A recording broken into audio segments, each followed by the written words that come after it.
The knock came long after midnight, soft but urgent, cutting through the prairie silence like a warning. Daniel Harper sat up from his bedroll, hand already on the revolver that never left his side. Out here on the frontier, a knock at this hour meant trouble or desperation. The fire in his small cabin had burned low, but the moonlight seeping through the cracks in the shutters was enough to see the silhouette at his door. He rose, boots crunching against the rough wood floor, and pulled it open with cautious strength. What he saw froze him in place.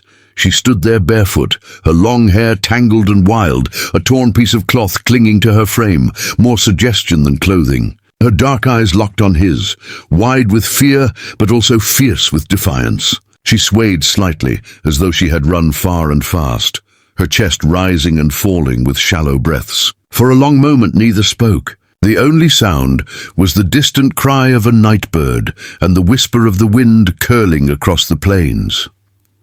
Daniel lowered his gun, but didn't drop his guard. "What in God's name happened to you?" he asked, voice low, rough with suspicion. The woman licked her lips, swallowed hard, and whispered one word, "Please." Her voice carried the weight of exhaustion and the kind of desperation no man could ignore. She wasn't begging for food or shelter. She was begging for life itself. He stepped aside, motioning her in. She hesitated at the threshold, glancing back into the darkness, as if expecting something to follow her. Only after a long, trembling breath did she step inside, the torn cloth shifting around her as the warmth of his cabin enveloped her. Daniel closed the door behind them, sliding the heavy wooden bar into place. For the first time in years, the cabin felt less like a fortress and more like a refuge.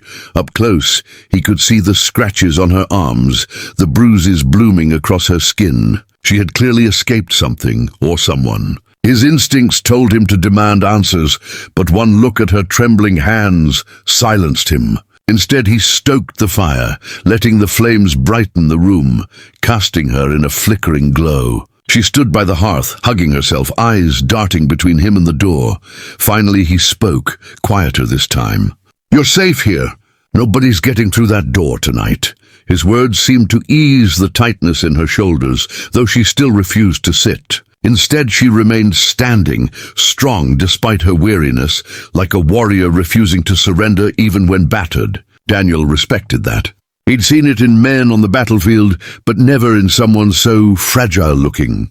Wrapped in little more than scraps of cloth, when he offered her a blanket, she accepted it without a word, clutching it around herself, though her gaze lingered on him as though measuring his soul. It wasn't the look of a helpless victim. It was the look of someone deciding whether to trust, whether to let him see the story carved into her silence. He met her stare steadily, refusing to look away. "Name's Daniel," he said, breaking the tension. "And you are?" For a long while she said nothing. Then softly, like the brush of wind through the grass, she answered, "Naya." The name fit her, wild, untamed, carrying sorrow, but also strength. He nodded, letting it settle between them like a promise. "Naya, you can stay here tonight. Whatever drove you here won't touch you under my roof." Her lips parted as if to speak, but instead she lowered herself slowly onto the rug near the fire, curling into the blanket. Daniel sat back in his chair, revolver laid across his lap, eyes never leaving the door. Outside, the prairie stretched silent and vast, hiding secrets in its darkness. Inside, the crackling fire bound two strangers together by necessity, fate, and the unspoken certainty that this night would change them both. Daniel thought he was simply offering shelter to a lost soul. But as Naya's eyes drifted shut, he realized she had brought something into his cabin he had not felt in years. Danger, yes, but also the fragile spark of connection. He had let her stay all night, and in doing so, unknowingly opened the door, not just to her, but to everything she carried with her. The fire had burned down to embers when Daniel awoke with a start. For a moment he thought the knock had returned, the echo of it haunting his dreams, but the cabin was quiet save for the soft breathing of the woman curled near the hearth. He sat up, senses sharpened, hand moving instinctively to the revolver on the table. Then he heard it, faint, distant, but real. Hoofbeats, slow and deliberate, carrying across the prairie night. Whoever they were close enough to make the horses restless. Naya stirred, eyes snapping open as though she'd been trained to wake at the faintest sign of danger. Her gaze went straight to the door, then back to him, sharp and urgent. She didn't need to speak. Daniel understood.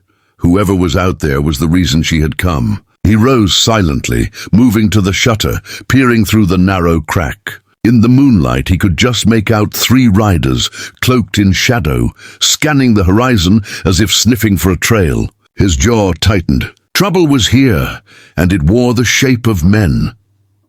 When he turned back, Naya was already on her feet, clutching the blanket like armor, but her eyes burned with fire. She stepped closer, whispering, "They are looking for me. If they find me, they will kill you too."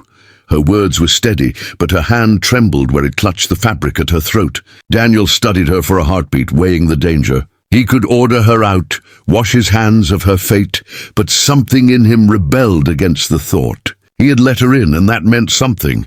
"Then they won't find you," he said simply. His voice carried the grit of a man who had seen enough blood to know what came next. He gestured to the corner, where a narrow crawl space beneath the floor was hidden by a loose board. "Get down there! Stay quiet!" But Naya shook her head, her chin lifting. "No, I will not hide like prey. I would rather fight." For the first time, Daniel saw the warrior in her, fragile in appearance but fierce in spirit, unwilling to surrender. He almost smiled, but there was no time for pride. The hoofbeats drew closer, circling now, the men outside dismounting. He heard voices, low, rough, impatient. Naya's hand brushed his arm, the first touch between them, a fleeting contact heavy with unspoken meaning. Her eyes met his, and for an instant Daniel felt more alive than he had in years. Danger had a way of sharpening the edges of life, and with her beside him, it felt like standing at the edge of a cliff. The knock came again, louder this time. Daniel gripped his revolver and motioned for silence. His heart pounded, but his face was calm as stone. Slowly he lifted the bar and opened the door a crack. A tall man stood there, flanked by 2 others, the stink of whiskey and sweat rolling off them. "Evening, stranger," the man drawled. "We're looking for someone. A woman, Apache, ran off from where she belongs. You seen her?" His eyes narrowed, trying to peer past Daniel into the cabin. Daniel's hand tightened on the revolver behind the doorframe, but his voice came out smooth as iron. "Ain't seen anyone. Just me here. Cabin small, easy to check. You'll find nothing but me and the fire." The man's gaze lingered, suspicion thick in his eyes, but after a long pause he spat into the dirt and nodded. "If she comes this way, you let us know. She's dangerous." With that, he turned, mounting his horse again. The riders lingered longer than Daniel liked, circling the cabin as if to test his word. But at last they rode off into the night. Only when the hoofbeats faded into silence did he close the door, sliding the bar back into place. He turned, exhaling slow, and found Naya watching him with something new in her eyes, not just gratitude but trust. A fragile bond had been sealed in that moment, unspoken yet undeniable. She stepped closer, her voice low, steady. "You risked your life for me." Daniel met her gaze, his own voice just as firm. "You risked yours to come here. Seems we're even." The firelight danced between them, the silence heavy, alive with everything neither could say aloud. Outside, the prairie stretched vast and dangerous, but inside the cabin, for the first time in years, Daniel felt like he was not alone.